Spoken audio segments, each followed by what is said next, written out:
Hey everybody, welcome to homerecordingmadeeasy.com, visionrecordingstudios.com, and here on my YouTube channel. And this week we're taking a look at another Universal Audio / Brainworks collaboration on the Friedman DS40, aka the Dirty Shirley amplifier simulator plugin.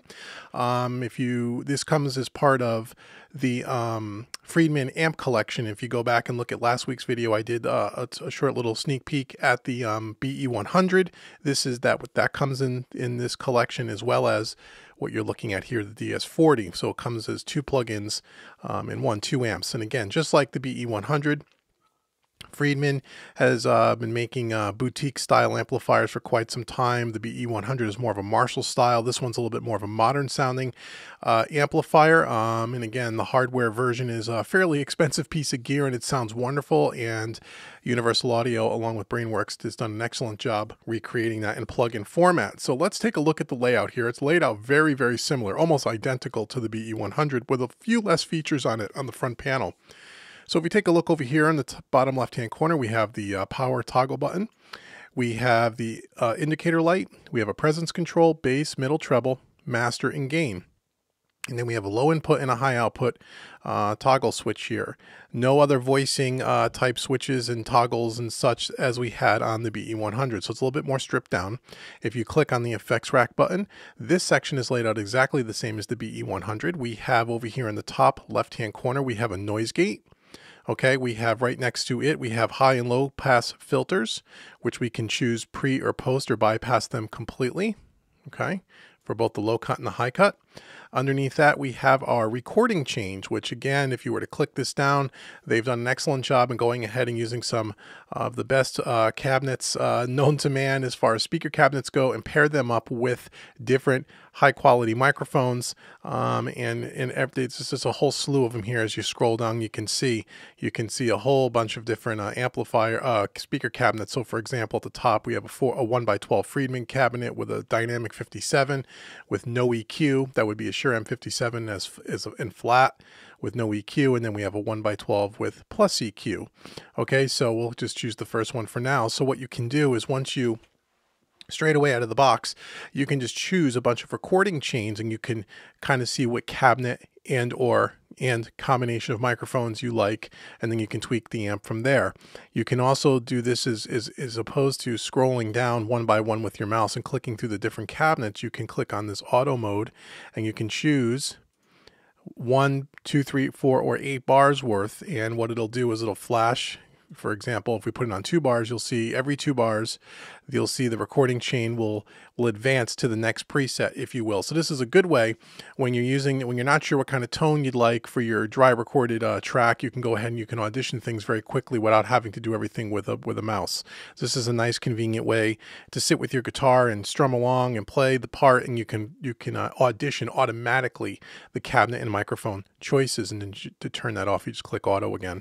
And so, as you can see, it went through 13 different cabinet combinations in that time that we were just speaking about it. Okay. Over on the right-hand side, we have a delay, digital delay, which is really cool, which is just like the BE100. We also have the controls for the delay, a mix knob, a feedback, how many delays you want, and a lo-fi setting, which will give you more of an analog kind of a sound. You can also have the delay sync up to the tempo of your session, which in this case is 122 beats a minute. And if you look in Studio One, it's 122 beats per minute.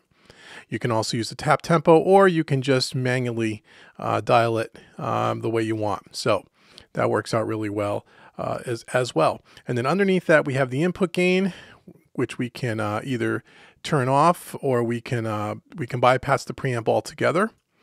We can bypass the power amp section if we choose to, and then we have a power soak, which is kind of emulating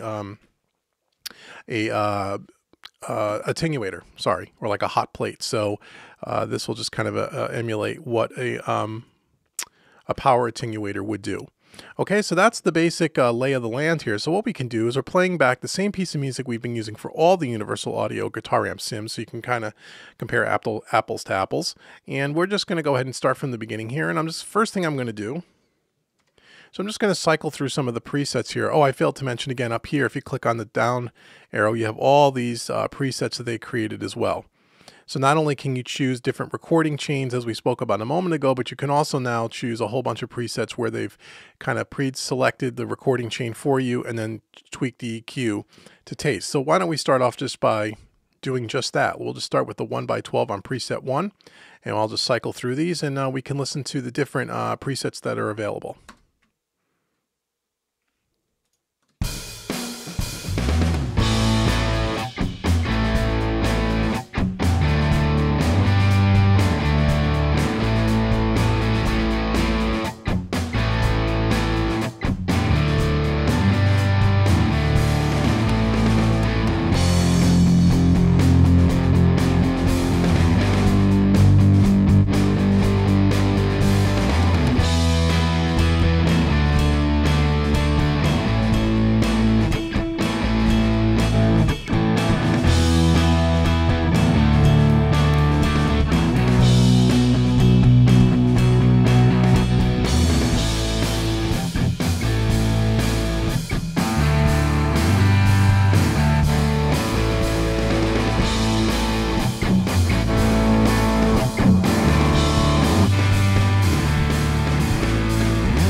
So you can hear there, sorry about that. So you can hear there that we have a lot of different tonal options just by going through the presets. And what I typically like to do with plugins like this is I kind of pick a preset that sounds kind of close and kind of tweak it from there.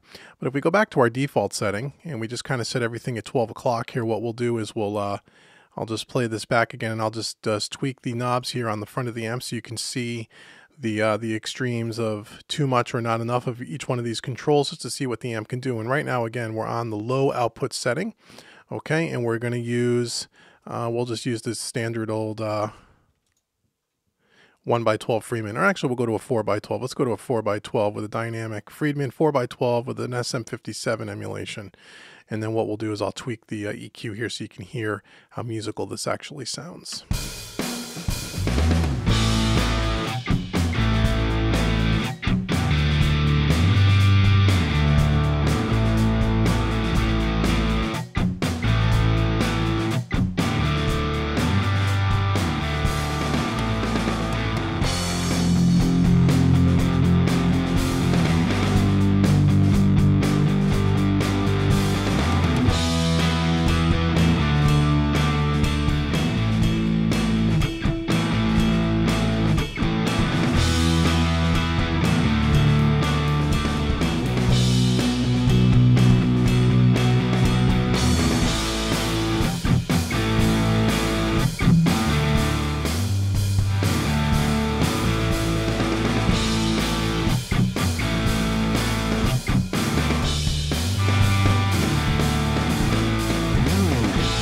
Let's try it on the high input setting.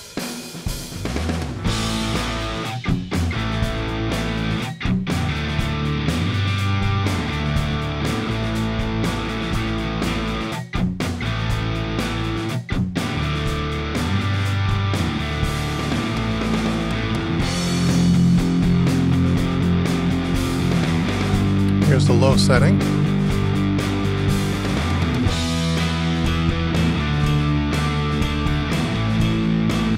So the difference between the low input and the high input is the high input's going to give you a little bit more gain, right? So it just gives you a little bit more saturation, a little bit different voicing. So we'll keep it on the high setting. You can kind of tweak it in as I did here. We can use the power soak to kind of see what that does.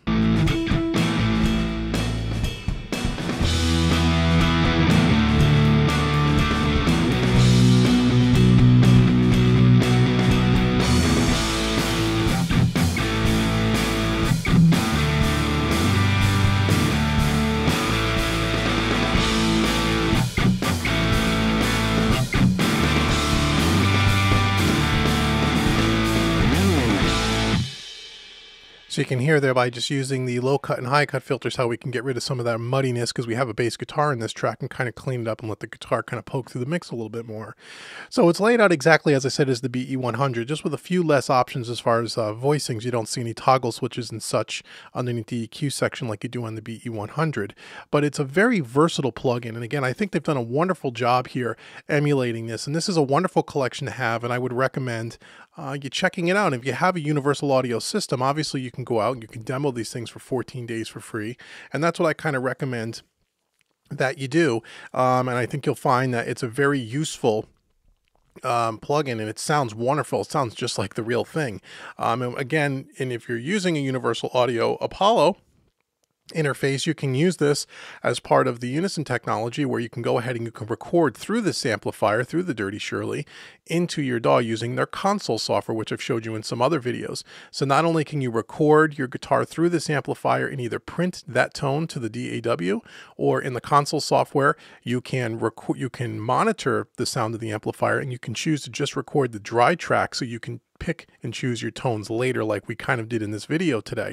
So you get a lot of flexibility when you're using the Universal Audio Apollo and the Unison technology, along with these guitar amp sims. They sound fantastic, and there's tons and tons of options. So this has been Dave with HomeRecordingMadeEasy.com, and until next time, for more training on everything home recording, head out to HomeRecordingMadeEasy.com. If you want to learn more about my mixing and mastering services, you can head out to VisionRecordingStudios.com. And until next time, until we take a look at another Universal Audio plugin, this has been David with HomeRecordingMadeEasy.com, and I will talk to you guys all soon. Take care.